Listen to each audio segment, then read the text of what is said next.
Hey guys, what's up? This is iPiano, kicking off episode 2 of Starts with K. Last episode, I launched a couple of satellite or radio-controlled rockets, and this episode, I'm going to be putting my first satellite in orbit around the planet and launching a couple of guys into space. So let's go take a look at what the first mission says. K. Campaign 2, The Space Race. The age of rocketry sparked the imaginations of Kerbals everywhere. What was once a dream was becoming reality. The race was on to put the first things into orbit. Robert Kerman and his intrepid Kerbicans aimed to launch the first Kerbal-made object into Kerbin orbit. That is, until the Kerbiettes, behind their iron curtain, launched their Stay-Putnik into orbit. The space race had begun. Not to be outdone, the great Robert Kerman with his new Kerbal space program planned to get the first man into space. But they were outdone yet again by the Kerbiettes. But in the end, the Kerbal space program would have the final word and launch the first Kerbal into sustained orbit around Kerbin and bring him back safely. His legacy, the Kerbal space program, would come to dominate the space race from that point forward, but not without its share of semi-expendable, half-volunteered corps of Kerbonauts sacrificing their lives for the scientific good of all Kerbal kind as it began its race to the moon. So, we're going to go through this little story here, and first off, we're going to launch this Stay-Putnik, the first satellite. So we're going to have a two-stage liquid-fueled rocket into orbit. Kerbinink probe is something I could download if I wanted to. It has to have 4 antennas, and they must deploy after reaching the orbit, and it must have enough electric charge to broadcast for full orbit. I'm going to actually put on a couple of solar panels so that it'll keep going. So, let's get started.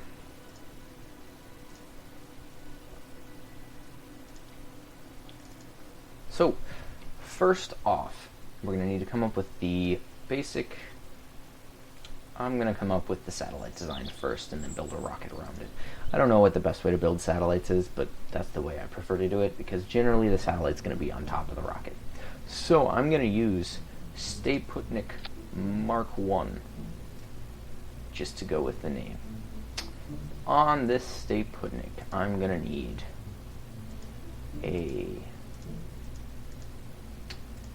small reaction wheel so I can orient this thing around in space. I'm going to need 4 antennas.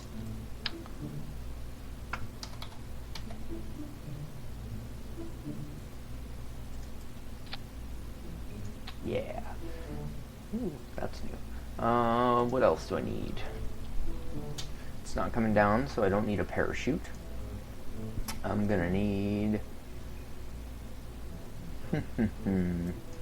batteries. That's what I'm gonna need. Don't want to forget batteries.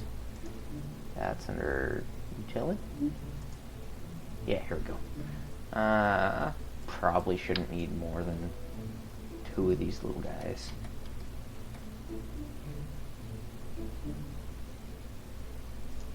And finally, solar panels.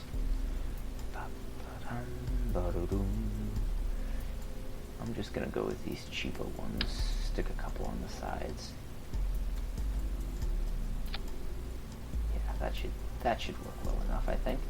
Alright, so there I've got my satellite. Now I need to build a 2-stage rocket to put this thing in orbit. So, second stage first, because we're building from the top down. I'm going to use a fuel tank as the main body, and that's actually going to be disconnecting. So, where's my aerodynamic little cone piece? There we go. There's like 4 different diameters, and there's little adapters you can get from each size to the other. And I actually don't want to keep this around, so that's going to get jettisoned. Yeah, everything under that's going to get jettisoned. There we go. Okay, so that's the top of my rocket. Next up, we're going to put a little swivel engine on the bottom so we can kind of steer ourselves around once we're trying to get into an orbit. Then, on here, I'm going to build the second stage. I'm going to actually use side decouplers so that I can put rockets on the sides of the rocket. And... not sure how much fuel I'm going to need, so I'm just going to use the big ones. And if it turns out I used too much, oh well. And on there, I'm going to put 4 more engines. There we go.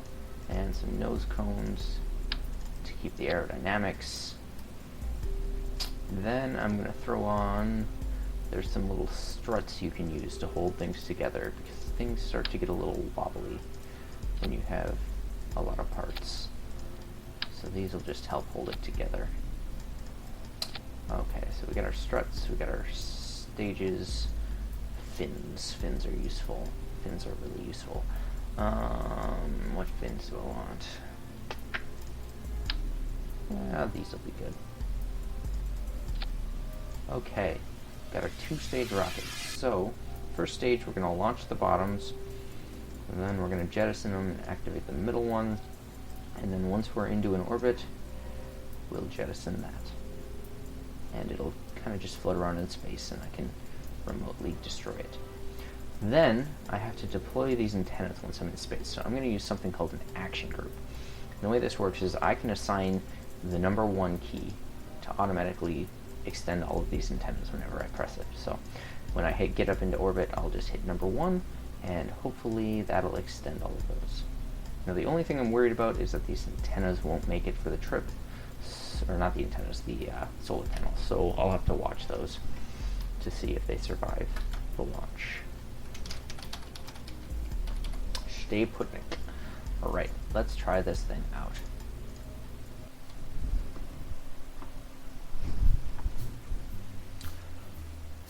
So, out on the launch pad, first thing I want to check is make sure my stages are in order, because I need to get in the habit of doing that.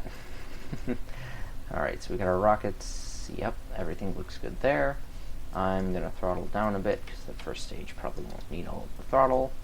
And we have launch in 3, 2, 1, launch. Alright, a little bit low on the throttle. That's alright, I can just push it up. And we have liftoff. Now, hopefully these 4 rockets will get us up to approximately 10,000 meters. Once you get to 10,000 meters, that's when you want to start turning the rocket and heading towards an orbital. So, I will mostly skip over this launch, and you guys can see the results once I get up into orbit.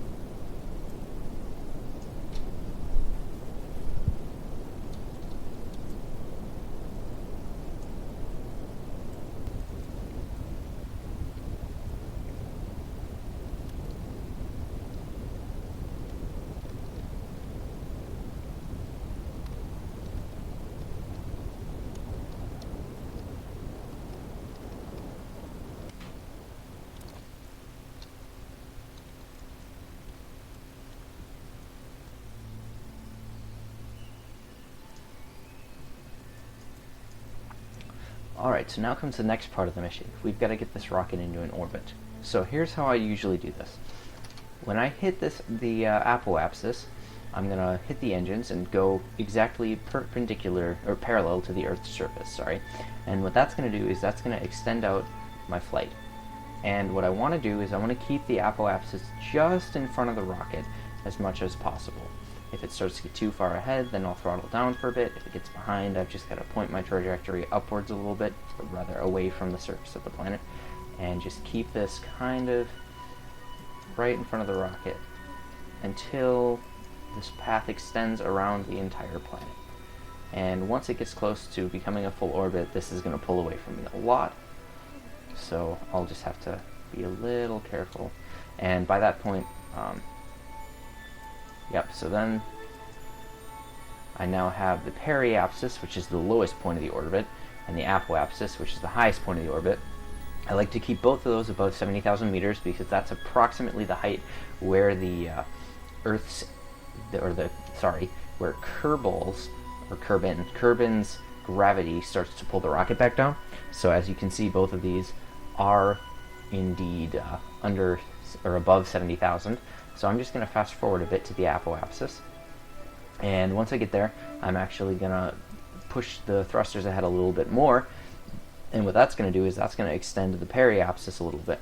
I want to try to round out the orbit so that it's has approximately a similar height on each end. Because right now the apoapsis is a little bit higher than the periapsis, so I'm just gonna, oopsie, gotta make sure I'm pointing the right way. There we go.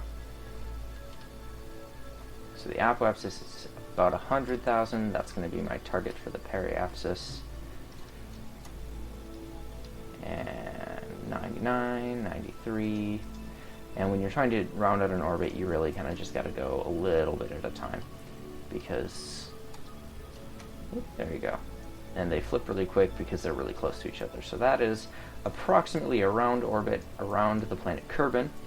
We have successfully put this in orbit. So next, I'm just going to jettison the rest of the rocket, and now I'm left with only the satellite. And finally, the last part of the mission was to extend the antennas once we're in orbit. So I'm just going to hit the 1, and there you go. My action group extends all 4 antennas. And I'm supposed to check to make sure that I have enough power to make it around 1 orbit, so I'm going to speed up a little bit here and make sure that I can get all the way around without running out of power.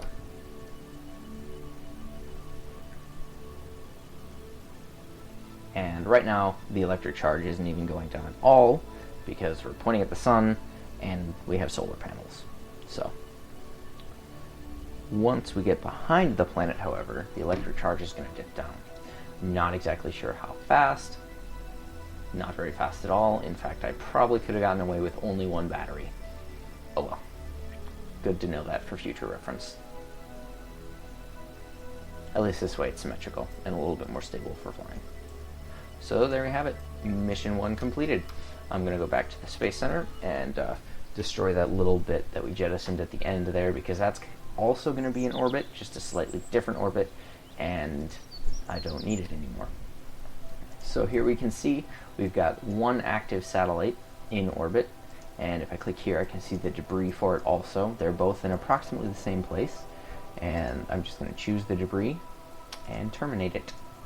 Bam, it's gone. So now all we have is the Stay Putnik satellite that we just launched. So what do we have for mission number 2? Looks like mission number 2 is launch Yuri Kerman, the first Kerbal, into space. So we launch a Kerbal into an orbital flight with an apoapsis greater than 70,000 meters, and then we have to have a safe return, which means he doesn't die in the process of returning. Yeah, Kerbal must return safely. And for all future missions, this is assumed if I have a Kerbal in the ship.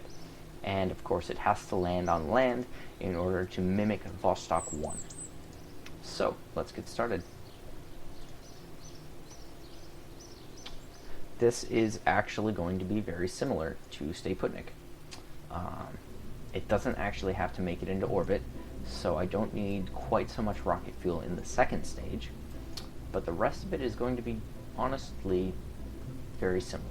So I'm going to start off a new rocket here, and instead of using a satellite, we're going to have a command pod on top because there's going to be a Kerbal inside, and then we need to make sure that we have a parachute so that we can bring him down safely once we get back into the atmosphere.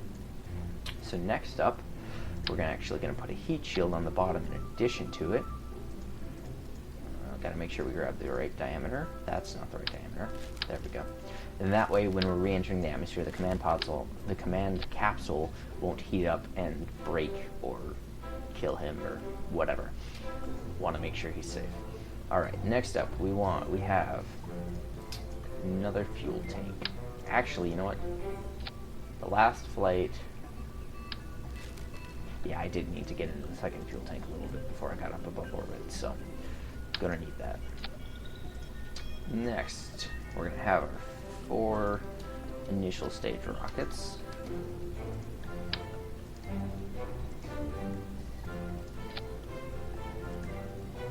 Fuel tanks. And we're gonna use the same size as we did before because that worked out really well. Then we're gonna get 4 engines on the bottom, and another one in the middle here. And we want our fins on the outside, and nose cone on top. Bingo. And finally, struts to connect everything together again so that this stays together while I'm flying.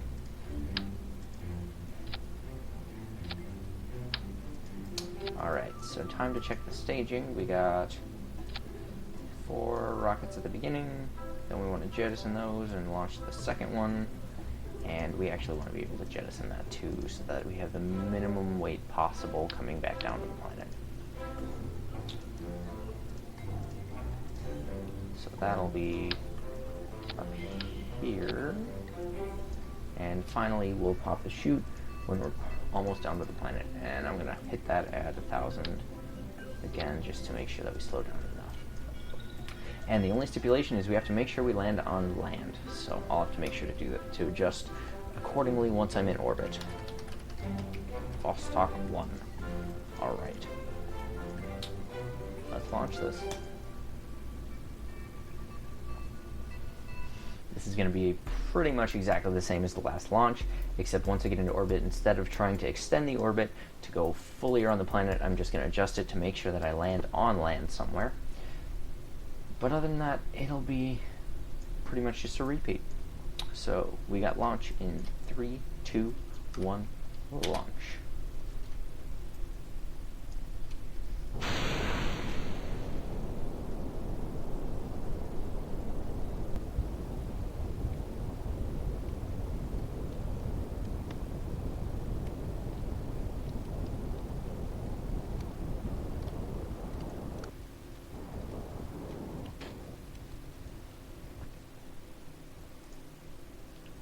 Alright, so now that we're planned to get above 70,000 meters, the next step we got to choose where we're going to land.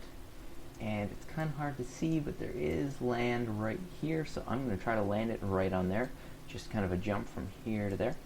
So what I'm going to do is I'm just going to take here, add a maneuver, and try to extend it out a little bit so that I land right on that landmass. And of course I'm going to try to over-target it by quite a bit, because of air resistance. That should land me, not entirely sure where that'll put me. I want to try to come down at a more vertical angle, I think. That'll help mitigate some of the air resistance drop. And we are quickly approaching this, so I need to finalize it. That'll have to do. We'll see where it comes down.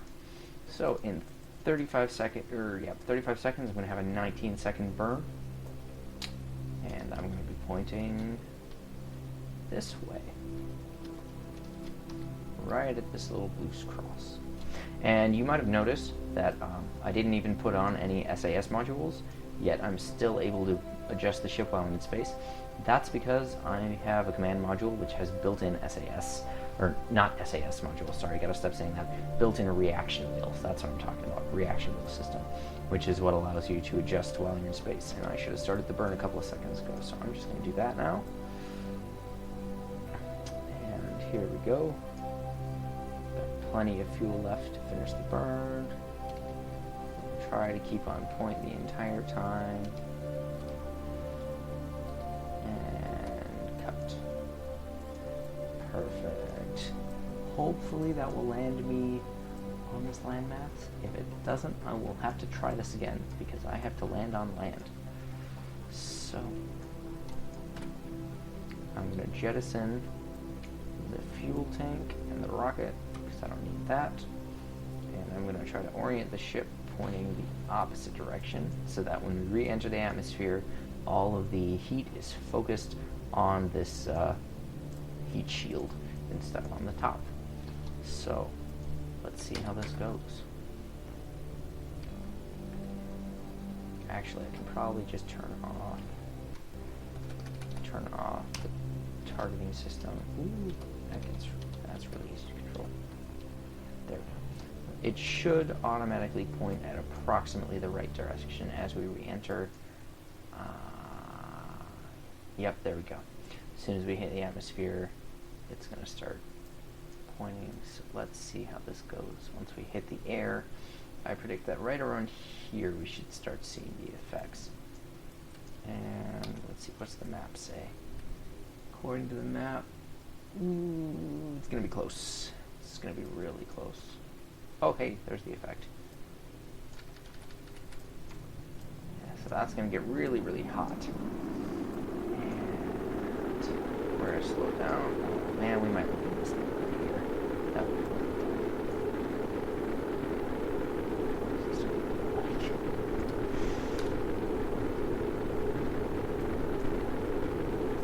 Let's see what the makes.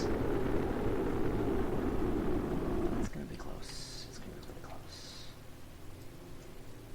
I think I'm good.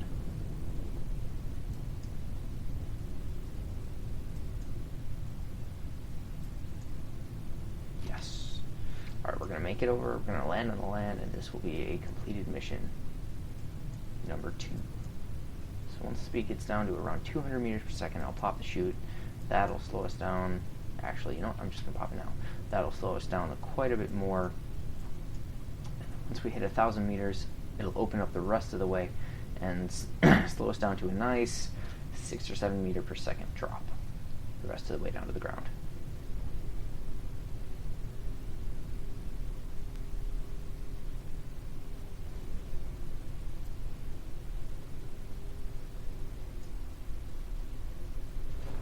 There we go, all the way down to 6 meters per second.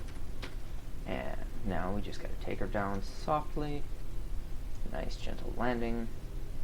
And then Jebediah Kerman can get out and look around at this new area of the planet, because apparently the Kerbals haven't explored anywhere except the little peninsula that they have their rocket center on. Which kind of leads to the question where they got all of the resources for the rocket center, but oh well, we're not going to question that. Alrighty, we have touchdown. And we can just take him out on an EVA. He's in a spacesuit, because spacesuits are required if you're an astronaut. And we can walk him around. Ooh, we can plant a flag. I'm going to put a flag here to designate that this was the landing of Vostok 1.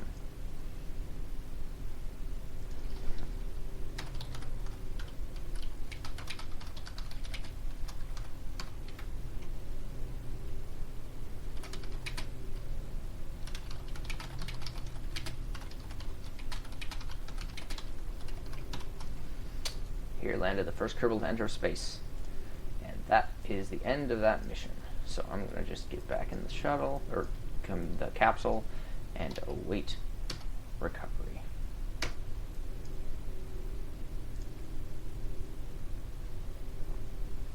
Alright, successful vessel recovery.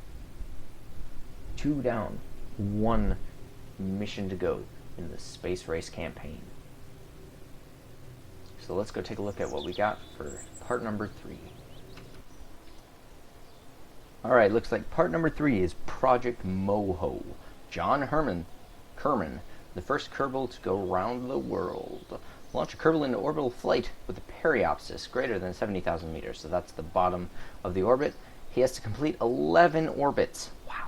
And he has to land in water. Bonus points if it's near the Kerbal Space Center. Feel free to go through the rest of the Moho program. Nope, not going to do that. Alright. Wrong one. Alright. Honestly, this is going to be very similar to the Kerbinic. Sorry, Stayputnik. There we go. To the Stayputnik rocket. Like, almost exactly the same. So, what am I going to do? I'm going to pull off here. Really, the only difference between this and the last rocket is that I need more fuel once I'm in space, so that I can A, boost myself into an orbit, and B, pull myself out of the orbit and come back down to the planet. Other than that, though, it's going to be almost identical to this rocket. Hey, cool, the strut stayed. Alright. Well, that was easy. What's this called? I think it was, I'm just going to call it Project Moho. Alrighty.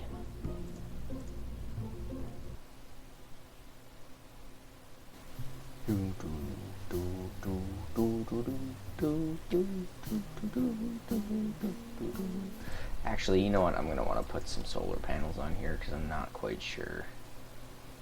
Yeah. Actually, solar panels. Yeah, solar panels are probably the best bet. Where are the solar panels? Structural panels.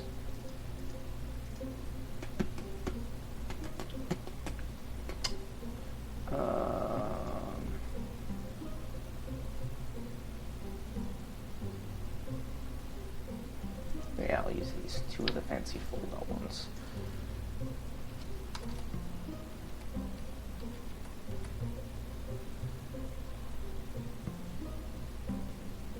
Those will not survive re-entry, so I will not try to save them.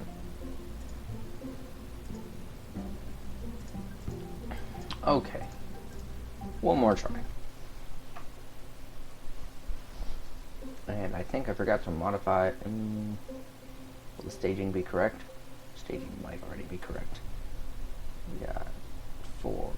Yep, staging's already correct. Alright, time to do this. 3, 2, 1, launch.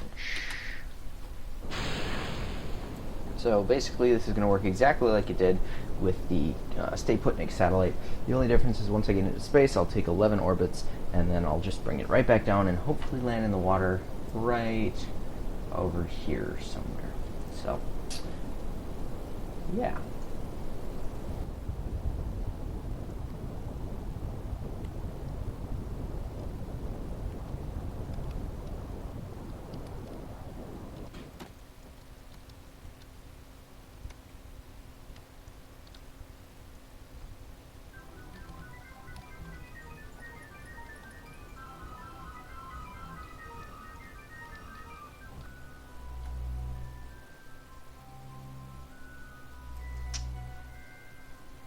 And there you have it. I have an orbit with a periapsis above 70,000 meters, just barely. I'm not going to try to round this one out, because if I do that, I might not actually have enough fuel to get myself into a re-entry. So, next up, we got to make 11 orbits. First off, I'm going to extend the solar panels. And hopefully those should automatically track the sun whenever there is sun, so let's just get around the planet quick.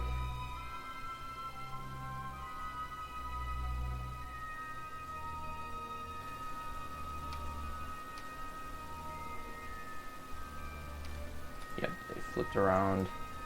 They're now pointing at the sun. Sounds good. Okay. So, 11 orbits. I can't go any faster than this.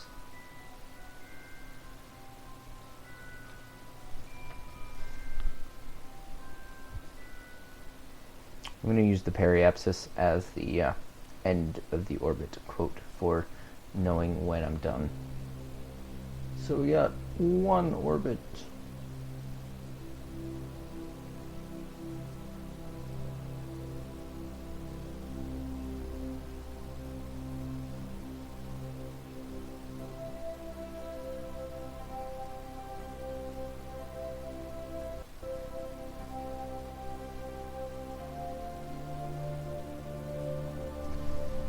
Okay, you know what, this is dumb. I'm not going to sit here and wait for this the whole time.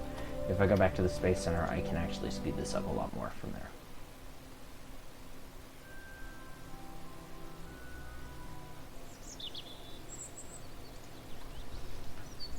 So, there we go. That's the one we want to watch. And here I can speed it up way more. So 2, 3, 4, 5, 6, 7, 8, 9, 10, 11, and I'm going to go around a couple more just for good measure. There we go. Definitely enough. So now it's time to bring this thing back down. So, where is the Kerbal Space Center? Kerbal Space Center is right here. So the goal is to bring it down in the water somewhere nearby that. And seeing as I don't have a ton of fuel,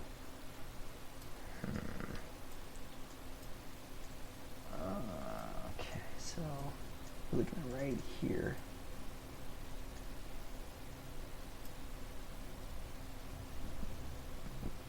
I'm going to say right about here, if we do a small acceleration negative, that should bring us down. And let's keep it That'll shorten up to about here probably once we hit the atmosphere. I think that's what I want to plan to do. That'll be a really short burst, I think. So, speed up time a bit, get the capsule over to here where we're going to do the maneuver.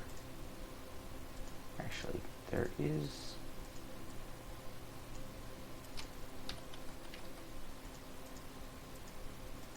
There's supposed to be a fancy warp 2... here we go, warp next maneuver. That's nice. That's new. I like that. What? It went all the way around. Why did it go all the way around? That's going to mess everything up. Shoot. Okay.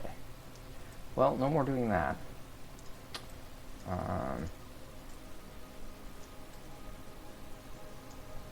I need to adjust this to make sure that I still land near the Space Center.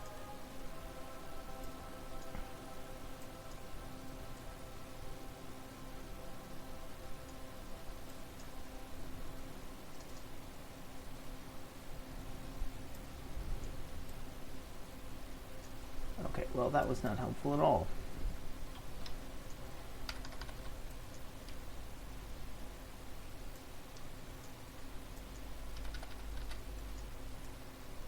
Okay, so now we're going to have basically firing the engines in the opposite direction of travel for a very brief amount of time. So, let's see. Hopefully I don't run out of fuel. We'll see. No, definitely not.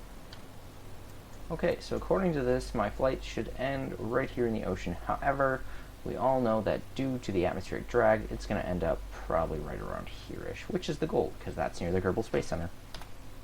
So I'm going to jettison the back half of the rocket, because I no longer need that. And then I'm just going to wait for it to come down.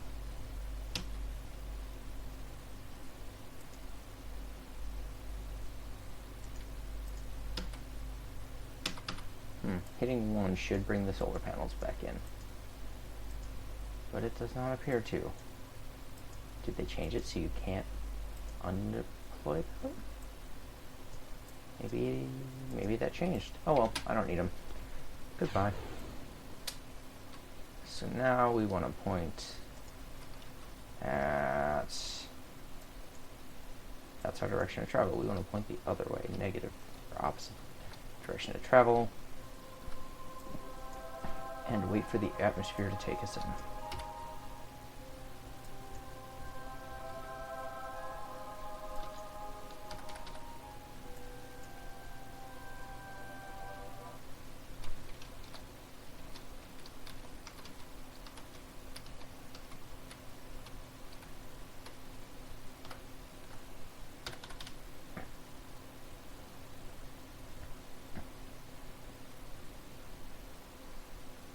So once again, we're going to keep the heat shield pointed towards the ground as we approach the atmosphere, and probably right about here in the atmosphere meters where we're going to see this.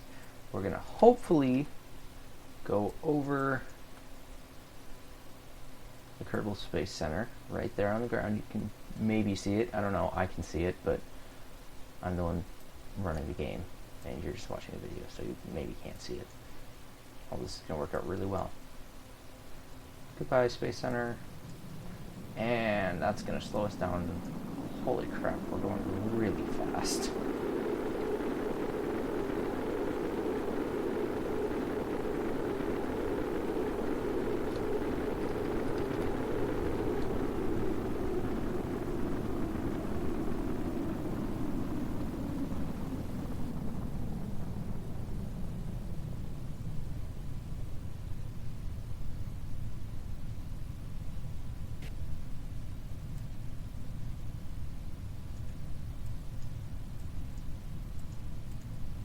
Shield took a slight amount of damage from that. Not very much.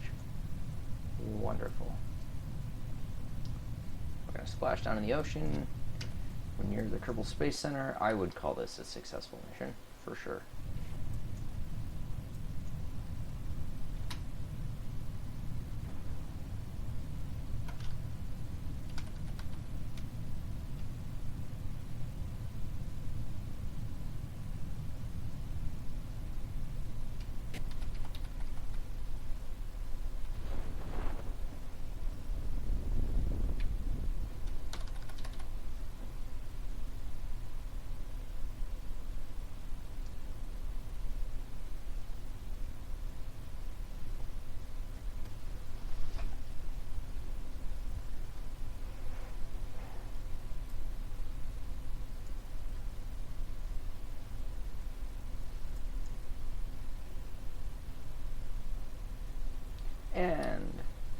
touchdown.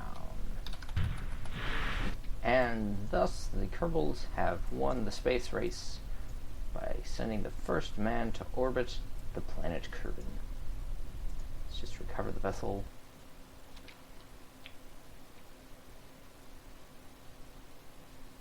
And I believe that is all I had for this video.